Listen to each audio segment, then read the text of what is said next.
성취하시는 분은 하나님이라고 했는데 우리가 하나님을 의지하고 하나님 말씀에 순종함으로써 우리 한 해도 하나님께서 우리의 생각보다도 더 좋은 것으로 더 필요한 것으로 채워주시고 공급하시고 붙잡아 주시고 해결해 주시는 분이심을 믿습니다.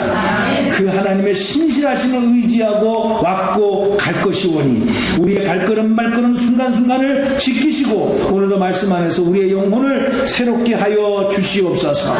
이제 말씀을 대언합니다. 하나님께서 잠언서 16장에 나오는 귀한 말씀으로 우리의 영혼을 강건케 하셔서 정말 행복은 우리의 마음속에서 있음을 믿고 이미 들어와 있는 행복을 잘 지켜서 그 행복을 누리며 전할 수 있는 우리 성도님들 다 되게 하여 주시옵소서. 예수님의 이름으로 감사하며 기도 올리옵나이다. 아멘. 주님 사랑하시면 크게 하면 아멘 합시다. 정말 그렇습니다. 우리 주님은 우리의 소원보다도 더 큰 소원을 가지시고 더 필요한 것, 더 좋은 것을 주시기를 원하시는 우리 주님이심을 믿으시기 바랍니다. 여러분 한 주간 어떻게 보내셨습니까? 행복하게 잘 보내셨습니까? 고민과 갈등 속에서 긴 밤을 보내셨습니까? 누구나도 사람이라면은요, 행복을 원하며 행복한 삶을 누리면서 살기를 원하는 것이 모든 인간의 마음입니다. 에덴이라는 뜻도 기쁨, 행복 그런 뜻이 있는 거예요. 그거를 낙원을 잃어버렸어요. 우리가 에덴 동산을. 그거를 이제 예수 그리스도 안에서 복낙원, 다시 그 기쁨을, 그 행복을 회복하는 것이 우리의 인생의 궁극적인 목적이다. 이렇게 보아도 되겠습니다. 그러나 생각만큼 다 누구나 다 누리고 그리고 소유하고 사는 것은 아닌 것을 우리는 봅니다. 왜 그럴까요? 이유는요 간단합니다. 멀리 있는 것이 아닙니다. 환경에 있는 것이 아닙니다. 여러분 자신에게 있다라는 거예요. 저는 모처럼 한 주간 수요 예배도 없고 금요 기도회도 없고 그래서 참 한 주간 생각을 많이 할 수 있는 그런 시간을 가졌습니다. 실제로. 왜냐? 이제 한 해도 이제 한 달이면 마감하게 되고 2016년을 맞이하면서도 새로운 계획도 가져야 되는 그런 상황 속에 있는 계절이 아니니까 그런 생각에서 생각을 하게 되어졌고 또 내 개인의 인생을 통해서도 생각을 하게 되어졌어요. 개인적인 얘기라 죄송합니다만은 참 우연스럽게도요, 내년이 되게 되면은 한국에서 살아온 지 32년이고 미국에서 살아온 지 32년이에요. 그럼 내 나이가 어떻게 되는지 아시겠죠, 이제? 정확하게 이꼴이에요. 한국에서 32년, 미국에서 32년. 야, 이 반반의 인생을 살아왔는데 과연 나는 무엇을 맺었나, 그리고 앞으로 어떻게 살아가야 될 것인가. 이게 막 그 시간적인 타임과 32년이 딱 이꼴로서 맞아지는 이 새해이니만큼 생각을 안 할 수가 없더라고요. 누구나 다 열매를 맺기를 원하고 누구나 다 행복하게 살기를 원하지만은 그렇게 안 되는 것은 우리가 모든 것을 다 배우고 다스리고 그리고 아는 것 같지만은 정말 알아야 되고 정말 우리가 잊혀져서는 안 될 자기 자신에 대해서는 잘 모르고 있다. 이게 결론이었어요. 여러분은 여러분의 자신을 잘 알고 있다라고 생각을 하십니까? 요즘 이런 채널을 보게 되게 되면, TV를 보게 되면 세상에서 연구하는 과학의 모든 지식들이 많습니다. 그리고 미국에 와서 또 먼저 배워야 될 것은 자동차 라이센스를 따기 위해서 운전을 연습하면서 그러면서 많은 연습을 하게 됩니다. 그런데 정작 여러분의 마음을 운전할 수 있는, 여러분의 마음을 다스릴 수 있는 방법은 얼마나 여러분 알고 계십니까? 그저 기분대로, 감정대로, 본능대로 결정하고 살아가고 있지는 않습니까? 그러나 실제로 본능은 중요한 것입니다. 성경은 인간의 본능에 대해서 나쁘다, 좋다 이렇게 말하고 있지 않습니다. 성경은 본능을 중요하게 생각을 하고 그것도 하나님께로 온 것이다 라고 성경은 말씀하고 있습니다. 여러분이 이 식욕이 떨어진다라고 하는 것이 상당히 참 중요한 삶의 한 부분인데, 사람이 먹어야 산다라고 하는 것은 본능입니다. 이 본능이 없으면 우리는 음식을 먹진 않습니다. 그 본능에 의해서 배가 고프면은 음식을 먹어야 된다라는 그런 본능이 있기 때문에 우리가 건강도 유지할 수 있는 거거든요. 그만큼 본능은 우리의 삶 속에서 중요한 역할을 차지합니다. 그런데 조금 더 하나님 말씀하는 생각을 해보게 되면 이 본능이라고 하는 이 마음의 중심을 하나님께서는 기계처럼 딱딱딱딱 이렇게 만들어 놓은 것이 아니라 너의 마음을 너의 자신이 스스로 잘 다스려라. 올바르게 다스려라. 이 본능을 다스리는 것을 우리 자신에게 맡겼다는 겁니다. 이게 중요하더라고요. 그래서 예를 들어서 만다고 한다면은 사람이라는 것이 많은 것을 가지고 싶은 마음이 다 있지 않습니까? 그런데 중요한 것은 그것을 다 가지라고, 가져야 될 것, 가지 말아야 될 것을 구별할 수 있는 능력이 있어야지. 본능대로만 한다면 어떻게 되겠습니까? 이번에도 블랙 프라이데이에 그 빅 세일을 해가지고 서로 자기가 원하고 싶은 물건을 갖겠다고 먼저 줄을 서서 들어가가지고 일단 들어갔으면 먼저 가지려고 그냥 뛰어 들어가서 서로 물건을 뺏는 장면이 TV에서 찍혀서 나왔더라고요. 본능은 자기가 필요한 것을 싼 값에 갖겠다라고 하는 본능이 다 있지만 그것이 가질 것과 가지지 못할 것을 구별하지 못한다고 하면 살인까지 날 수 있는 그런 무질서한 세계가 될 수 있다는 사실 아니겠습니까? 많은 것을 주고 많은 것을 우리가 소유할 수가 있지만 성경은 정확하게 말합니다. 먹지 말아야 될 것과 먹어야 될 것을 구별해야 된다는 거예요. 가져야 될 것과 갖지 말아야 될 것을 구별할 수 있는 지혜가 있어야 된다라고 성경은 말씀하고 있습니다. 그래서 잠언서 4장 23절에는 무릇 지킬 만한 것보다 더욱더 지킬 것은 내 마음을 지키라. 생명의 근원이 거기서 난다.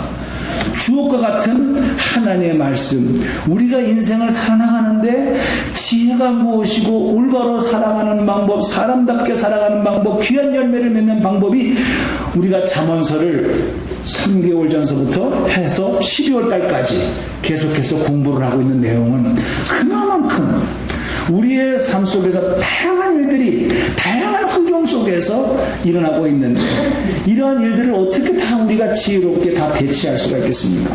본능으로 되겠습니까? 이성으로 되겠습니까? 감정으로 되겠습니까? 안 되는 거예요. 하나님 말씀 안에서 이루어지는 복된 삶이 여러분의 삶 속에 이번 결실의 계절에 또 대강절이요 또 주님께서 이 땅에 오시는 이 12월 계절에 여러분의 삶 속에 있기를 다시 한번 주님의 이름으로 축복합니다. 그러면 저는 오늘 말씀을 준비하면서 행복은 마음에서 라는 제목을 생각해내야 됐고, 그렇다고 한다면은 무릇 지킬 만한 것보다 더욱 내 마음을 지켜라. 그 마음을 지킨다라는 것이, 마음을 다스린다라는 것이 어떤 것일까라는 면을 두 가지 면에서 한번 생각을 해보도록 하겠습니다. 제일 첫 번째가 뭐냐 하게 되면은 행복은 마음에서 이루어지는 것인데, 행복은 마음에서 이루어지는 것인데, 그 마음을 다스리려면은 제일 첫 번째로 내 자신을 굴복시키는 그런 훈련이 필요하다. 이렇게 말씀을 정의해 봤습니다. 여러분이 잘 아시는 신약시대의 믿음의 거장이라고 하는 사도 바울. 그 사람이 얼마나 믿음이 대단한지 여러분 우리가 또 설교를 통해서 예수님 다음으로 사도 바울에 대해서 참 이야기를 많이 했는데 그분이 그런 말을 했어요. 고린도전서 9장 27절을 보게 되면은 사도 바울은 이렇게 했습니다. 내가 내 몸을 쳐서 복종하게 함은 내가 남에게 전파한 후에 자기가 도리어 버림이 될까 두려워함이로다. 한번 읽겠습니다. 시작. 내가 내 몸을 쳐서 복종하게 함은 내가 남에게 전파한 후에 자기가 도리어 버림이 될까 두려워함이로다. 그랬어요. 그렇게 믿음의 거장인 작은 고인, 예수님 다음으로 수많은 사람들에게 존경의 대상이 됐던 사도 바울은 자기가 자기 자신을 향해서 날마다 고백되어지는 것이 있는데, 내가 내 몸을 친다. 그리고 내가 스스로 복종하게 한다. 내가 십자가에 못 박혔나니 그런즉 내가 산 것이 아니요 내 안에 그리스도께서 사신 것이다. 갈라디아서 2장 20절에 말씀하신 것처럼 날마다 자기를 쳐서 십자가 앞에 묻어놓고 이제는 내가 산 것이 아니요 내 안에 있는 그리스도가 살게 되는 것이다 라고 말하면서 고백되어지는 것은, 내가 받은 은혜 속에서 남에게 좋은 말을 해주고 구원의 복음을 증거하고 그들이 새 생명을 얻어서 기뻐하는 것이지만, 오히려 내가 나를 다스리지 못해서 내가 교만해질까봐 사울이라는 이름도 바꿨잖아요. 사울이라는 이름은 원래 큰 자라는 뜻입니다. 그거를 바울로 이름을 바꿨잖아요. 작은 자. 하나님의 은혜가 아니고서는 내가 말하는 존재가 있을 수가 없구나. 내 안에 있는 교만 때문에 또 하나 오라 나는 곤고한 자로다. 이 사망의 몸에서 누가 나를 건져내랴. 또 하나의 나의 죄가, 또 하나의 나의 모습이 나를 죄 가운데로 끌어당기는, 실제로 그런 모습을 느끼면서 도리어 자기는 버림이 될까봐 늘 경계하고 있다 라고 하는 고백을 솔직하게 말씀하고 있는 것입니다. 성경은 네가 선주를 생각하느냐? 그 순간에 넘어질까 조심하라 라고 경고해주고 있는 것은, 우리가 뭔가 좀 한 것 같다, 뭔가 좀 이루어진 것 같다 라고 하는 순간 우리는 나도 모르는 사이에 이 정도면 됐지 라고 하는 생각이 들 수가 있다는 거예요. 그 교만이, 그 스스로의 만족이 우리를 실족시킬 수가 있다는 사실입니다. 그래서 사도 바울은 날마다 자기를 치고 자기 몸을 쳐서 복종케 한다라고 하는 그런 고백을 하고 있다는 사실입니다. 저는 이것을 설명하기 위해서 한 가지 그리스에 나오는 신화 하나를 책을 통해서 알게 되어졌고 여러분에게 한번 소개를 하게 됩니다. 이야기는 여러분이 잘 아시는 바와 같이 미국에서 영화로도 나왔습니다. 트로이라고 하는 전쟁 영화가 나왔습니다. 아테네하고 스파르타가 이제 싸우는 과정 속에서 처음에는 이제 아테네가 이깁니다. 그래서 스파르타 군대가 떠나기 전에 트로이라고 하는 목마를 갖다가 이제 만들지 않습니까? 물론 거기에는 스파르타 군대가 숨어 있지요. 그러니까 이제 그 아테네에서는 그 목마를 두고 간 것을 자기 성으로 끌어들입니다. 그리고 승리의 도가니에 빠져 있을 때, 그죠? 그 트로이 목마에 들어있는 군사들이 나와서 이제 드디어 아테네를 정복하는 이제 그런 전쟁 영화로서 영화로 나와 있는 거 기억할 것입니다. 그 신화인데, 거기에 이제 오디세이라는 장군이 나오는데, 그 전쟁에서 이기고 자기 고향으로 돌아가는 과정에서 오디세이라고 하는 이제 그 신화의 내용을 작가가 이제 호메로스라고 하는 사람이 소설을 만들었어요. 그래가지고 이제 알려지게 되어진 내용인데, 진짜는 아닙니다. 그러나 거기에 반드시 우리가 깨달아야 될 교훈이 있기 때문에 말씀을 드린 겁니다. 그 전쟁에서 승리한 후에 자기 고향으로 돌아가는 게 10년 정도 시간이 걸립니다. 그 10년 정도 시간이 걸려서 배를 항해하면서 돌아가는 그 길에 많은 장애가 있습니다. 방해거리가 있습니다. 여러분이 잘 이 말을 인생을 통해서 잘 생각해 보세요. 지금까지 우연곡절 끝에 이기고 인내와 찬양하는데 마지막으로 여러분이 본향으로 돌아가야 될 인생의 길이 남아있어요. 근데 그 길까지도 그렇게 순탄치가 않았다는 얘기입니다. 그러는 과정 속에서 이제 세일이라고 하는 여신이 있는 한 섬을 통과를 해야 돼요. 근데 이 세일이라고 하는 섬에는 3명의 여신이 있는데 그 여신이 배가 지나갈 때마다 기가 막힌 노래를 부르는 거예요. 그래서 그 노래를 듣게 되면 사람이 미칩니다. 그래가지고 막 정신이 나가게 되고 황홀궁에 빠지게 되면서 배의 항로를 중심을 못 잡게 되면서 그 여인이 살고 있는 섬으로 끌려가듯이 끌려가게끔 되어져 있는 거죠. 근데 그 섬은 암초가 많아가지고 그 소리만 듣고 미친 듯이 갔다가는 암초에 부딪혀가지고 이제 배가 정복되어지는 그런 섬입니다. 그런 섬에서 키르케라고 하는 사람이 충고를 합니다.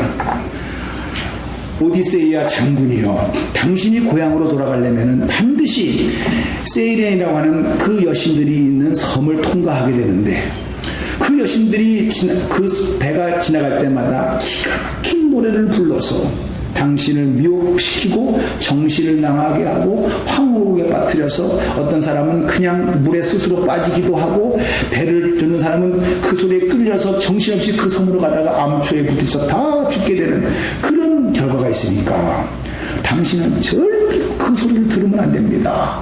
다 죽습니다. 이런 예언을 키르케라고 하는 사람으로부터 충고를 받게 됩니다. 그런데 그 오디세이아가 그 말을 듣는 순간에 한 장부로서 혈기가 생기는 거예요. 그 소리가 뭐 그렇게 대단하다고 그 나를 못 가게 하는 거야. 한번 나는 그 소리가 어떤 소리인지 들어보겠다. 이렇게 하면서 배를 그쪽으로 돌리라는 거예요. 그런데 한 가지 지혜를 준 게 뭐냐 하게 되면 자기 말고 모든 선원들에게는 귀마개를 줬습니다. 그래가지고 그 소리를 못 듣게 했고요. 자기는 그 귀마개를 하지 않고 그 소리를 끝까지 듣겠다라고 하면서 한 가지 명령을 합니다. 나를 큰 메인 돛대에다가 나를 밧줄로 꽁꽁 묶어라. 그리고 내가 그 소리에 미쳐서 그 소리에 황홀이 되어져서 내가 선장이다 내 말대로 배를 돌려라 아무리 소리를 질러도 뱃사람들이여 당신들은 원래의 배길대로 항해를 해서 가라. 이렇게 약속을 한 거예요. 그림 하나를 보여드리겠어요. 그렇게 나옵니다. 항상 형광등처럼 조금 늦지요. 저 그림입니다. 할렐루야. 제가 저 그림을 뽑아달라고 부탁을 했습니다. 저렇게 자기는 돛대에다가 자기를 묶고 선원들은 이제 배를 귀마개를 하면서 하고 그 요정들이 세일이라고 하는 요정들이 저렇게 반은 사람이고 반은 짐승입니다. 그렇게 하면서 유혹을 하는 장면인데 그 아름다운 소리로서 유혹하는 거예요. 인생의 마지막 항로에서 수많은 소리가 여러분을 유혹합니다. 근데 오디세이아는 자기가 자기를 믿지 않았어요. 자기를 방어할 수 있는 안전장치를 스스로 했다라는 거예요. 이게 포인트입니다. 여러분이 여러분의 자신을 믿을 수 있어요. 본능대로, 감정대로, 자기가 미국에 생활했던 경험대로 다 결정하고 살아있는 여러분의 자신을 믿을 수 있어요? 그러면 진짜 믿고 믿은 대로 됐으면 여러분은 지금 그처럼 살지 말아야지요. 우리는 다 행복하게 싶고 성공할 것 같은 생각이지만 자기 생각대로 되지 않는다라는 거예요. 그러니까 그런 유혹이 왔을 때, 생각지 않은 상황이 왔을 때 자기 자신을 컨트롤할 수 없는 자기 자신을 알고 오디세이아는 자기를 묶은 거예요. 이것이 오늘 사도 바울이 내가 십자가에 못 박혔다니 자기 자신을 굴복시킨 거예요. 여러분은 여러분의 자신의 인생을 살아가는데 안전장치를 반드시 만들어 놔야 됩니다. 내 기분대로, 내 감정대로, 내 본능대로 산다고 해서 결코 여러분들이 좋은 결과를 맺을 수가 없다는 것이 성경의 가르침이요. 무릇 지킬 만한 것보다 내 마음을 지키라. 더욱 지키라. 이것이 생명의 근원이 된다라고 경고해 주시고 충고해 주시는 말씀이 오늘 본문의 핵심이 되겠습니다. 그러면서 오늘 본문의 말씀은 노하기를 더디하는 자는 용사보다 낫다. 인내하면서 자기 마음을 다스리는 자가 큰 용사보다 낫고 자기 마음을 다스리는 자는 성을 빼앗는 자보다 낫다. 성을 빼앗는 큰 열매보다도 자기 마음 하나 다스리는 것이 훨씬 더 지혜로운 삶이다 라고 하는 유명한 말씀을 잠언서 16장 32절에서 우리에게 보여주고 있는 내용입니다. 여러분은 여러분 자신을 스스로 묶고 있는 안전장치가 무엇입니까? 무엇이 있어야 여러분의 자신을 생각을 묶을 수 있는 것이라고 생각하십니까? 성경은 이것이 얼마나 어려운 일이고 쉽지 않다라는 것을 모세를 통해서 보여준 한 사건이 있습니다. 여러분이 아시다시피 모세가 부름을 받고 시내산에서 40일 동안을 금식하면서 주야로 하나님과 동행을 했습니다. 그가 얼마나 성령에 충만했는지 하나님을 만나고 40일 동안 기도하고 내려오는 그 얼굴이 너무나 밝게 빛났기 때문에 다른 사람들이 모세의 얼굴을 쳐다볼 수가 없어가지고 모세의 그 빛난 얼굴에다가 수건을 가려가지고 그렇게 내려왔다라고 성경은 말씀하고 있습니다. 그렇게 하나님과 동행한 모세도요, 내려와 보니까 한때는 그 밑에서 금송아지를 만들어 놓고 세상에 모세가 없다고 파티를 벌리고 있는 거예요. 하나님 대신에 금송아지가 신이라고. 그런 장면을 보는 이 모세가 피가 거꾸로 올랐어요. 그리고 알다시피 그 40일 동안 금식하면서 하나님으로부터 받은 그 돌의 비석에 새긴 그 십계명을 갖다가 집어다가 던져버렸다니까요. 기억나시죠? 지난번에 한번 말씀드렸습니다만 저 같으면은 어떻게 얻은 십계명인데 그거를 던져요. 나 같으면 돌에 새긴 십계명은 옆에다가 놓고 다른 돌을 집어다가 던져도 될 거를 사람이 욱하다 보니까 하나님이 직접 써준 그 돌판을 그냥 던져버렸다니까요. 그 혈기가 어디서 나왔습니까? 40년 전에 자기가 자기 힘으로 이스라엘 백성을 구하겠다라고 애국 군단을 한 방에 쳐가지고 사람을 죽이고 그 성격이 아직도 남아있다라고 하는 것을 보여준 사건입니다. 그러면 40일 기도해도 소용이 없구나 그렇게 생각할 겁니까? 그걸 말하는 게 아니지. 그만큼 자기 마음을 다스린다는 거, 우욱하는 이 성격을 다스린다는 것이 그게 그렇게 쉽지가 않다는 거예요. 또 한 번의 모세가 반석을 쳐서 그리고 물을 나게 해야 되는 과정에서 두 번째는요, 반석을 명하여 저 불평 많고 원망하는 이스라엘 백성들에게 물을 먹이라라고 했음에도 불구하고 너무나도 이 모세 마음에 그냥 틈만 나면 원망하고 불평하고 돌아가겠다고 하는 백성들을 바라면서 내가 언제까지 너희들에게 이렇게 할 것이냐면서 반석을 명하여 물을 내라고 했던 걸 갖다가 반석에 지팡이를 쾅쾅쾅 두 번 쳐가지고 그래가지고 물을 나기긴 했지만 원망했어요. 그만큼 내가 이 세상에 저렇게 온유한 자를 보지 못했다라고 평가를 받은 모세도요, 세상으로 말하면 이게 열려지니까 그냥 그렇게 혈기를 내고 있는 말 없는 말 다 하는 모세의 모습을 바라볼 때 이게 모세가 왜 그래? 그게 아니라 이게 누구라고요? 시작. 그렇지. 네, 그거예요. 나도 저렇게 될 수가 있구나. 그러므로 우리가 이런 문제를 어떻게 해결해야 될 것인가 라고 하는 것은 참 무릇 지킬 만한 것보다 내 마음을 지키라 라는 이 말씀이 성경에 구절구절에 나오는데 사도행전 4장 19절에 보게 되면은 베드로와 요한이 복음을 증거하다가 잡힙니다. 그래가지고 그 종교 지도자들 앞에 다 끌려가가지고 너도 한 말 있으면 한마디 해봐라고 하니까 베드로와 요한이 대답하여 이르되 시작. 베드로와 요한이 대답하여 이르되 하나님 앞에서 너의 말을 듣는 것이 하나님의 말씀을 듣는 것보다 옳은가 판단하라 라고 베드로와 요한이 성령의 충만함을 받고 그렇게 말합니다. 여기서 포인트는 하나님 앞에서요. 하나님 앞에서 내가 너희 말을, 인간의 말을 들으랴 하나님 말씀을 들으랴. 이거는 여러분이 어떠한 환경 속에 있다 할지라도 내가 이 순간에 내 생각의 소리를, 아니면 상대방의 위협적인 그 협박을 하는 소리를 들을 것이냐, 아니면 보이지 않지만은 하나님 말씀을 듣는 것이 어떤 것이 옳은가,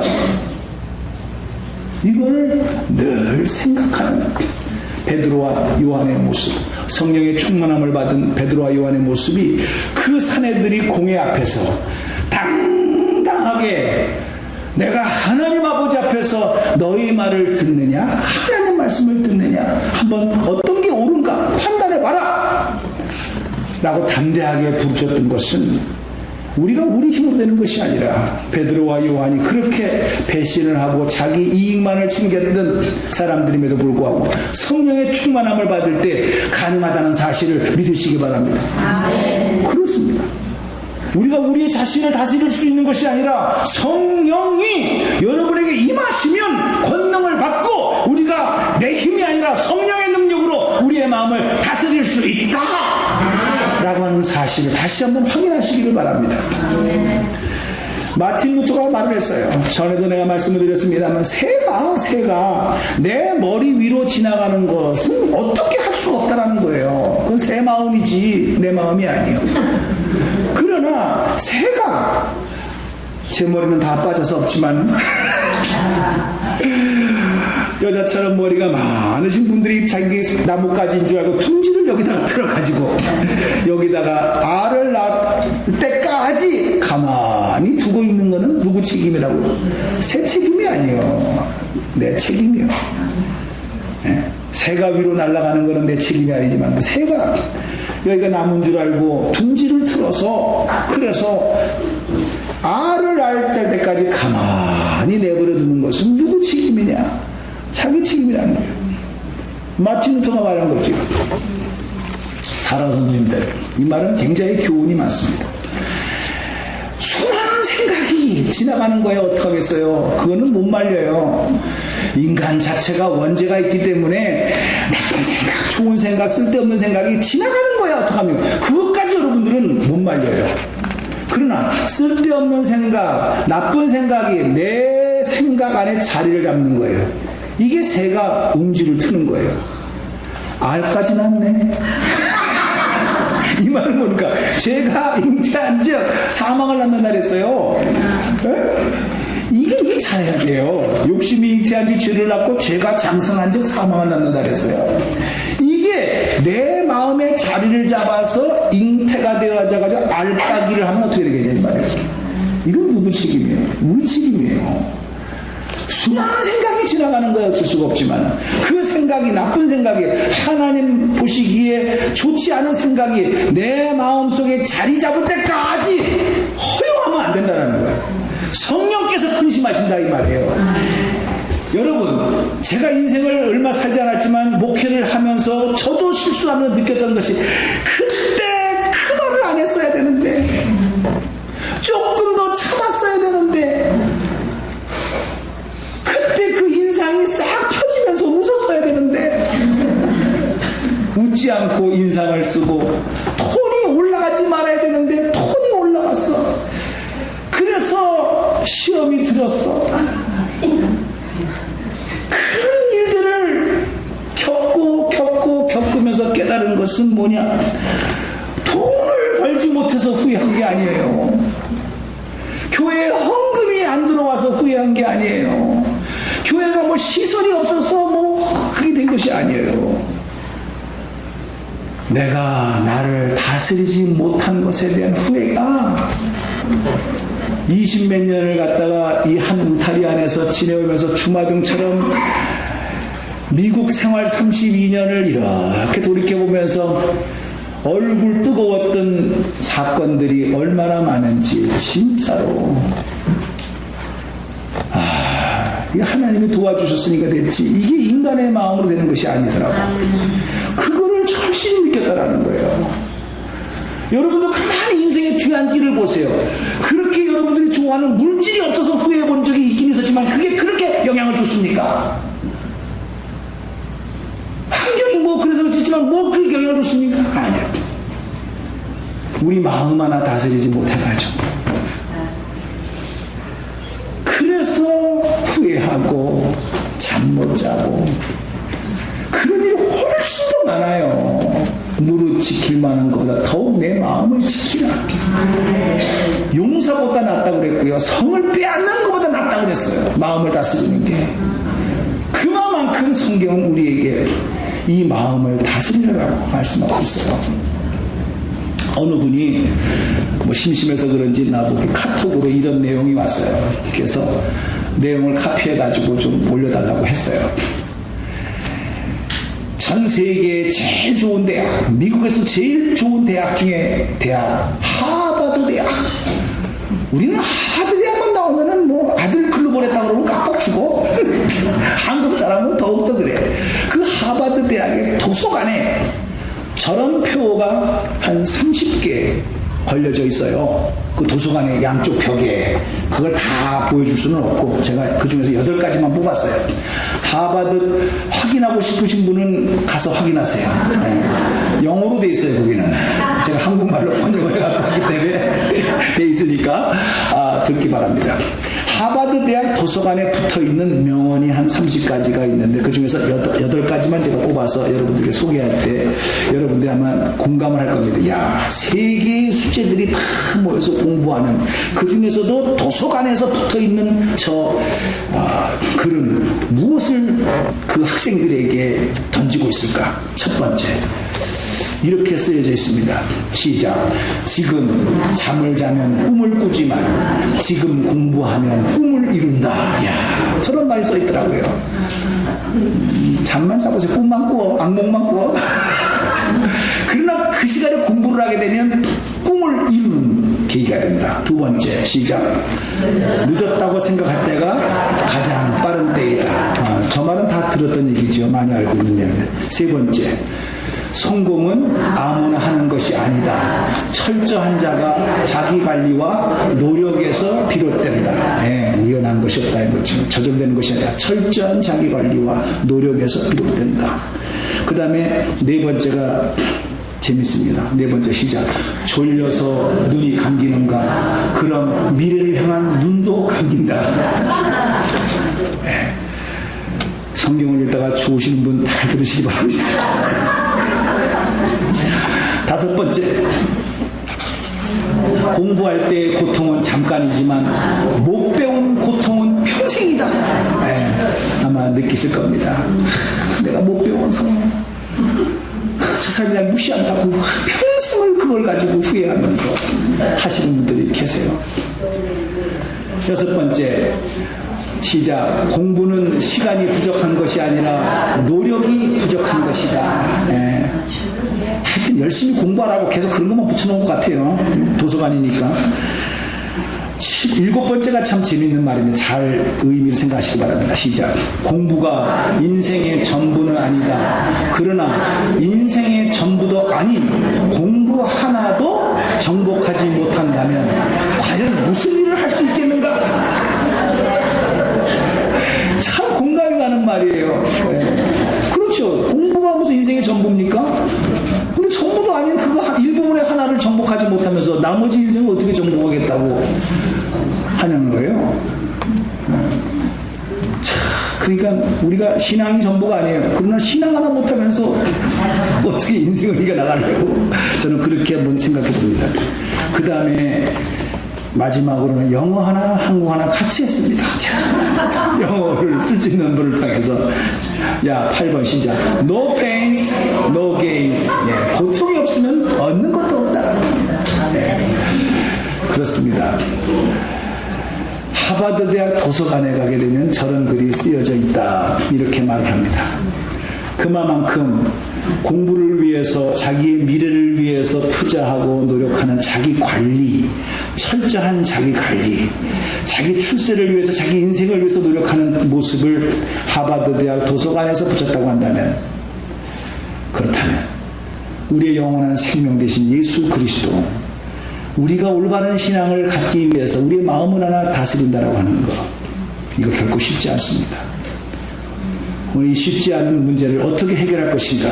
두 번째 마지막으로 생각하는 것은 우리 마음은 결코 우리 마음 가지고는 안 된다. 결국 믿음, 겸손, 사랑이 돼야 된다. 이겁니다. 근데 말 하나하나 자체는 쉽습니다. 믿음, 겸손, 사랑. 이걸 한마디로 말하면 이 마음을 품으라고 예수 그리스도의 마음이라는 거예요. 예수님의 마음은 평생을 하나님 아버지를 의지했습니다. 그분을 믿었습니다. 그리고 그분 앞에 겸손했습니다. 하나님의 뜻이라면 끝까지 자기의 명예도 내어놓고 자기의 위치도 내어놓고 겸손한 모습으로 살아갔던 모습. 또한 예수님의 마음은 하나님의 사랑을 알았기 때문에 그 사랑을 전하고자 인간의 몸으로 이 땅에 오신 것입니다. 그러면 우리의 마음을 믿음과 겸손과 사랑으로 다스리라는 말은 복잡한 것 같지만 한마디로 드리면 예수님의 마음입니다.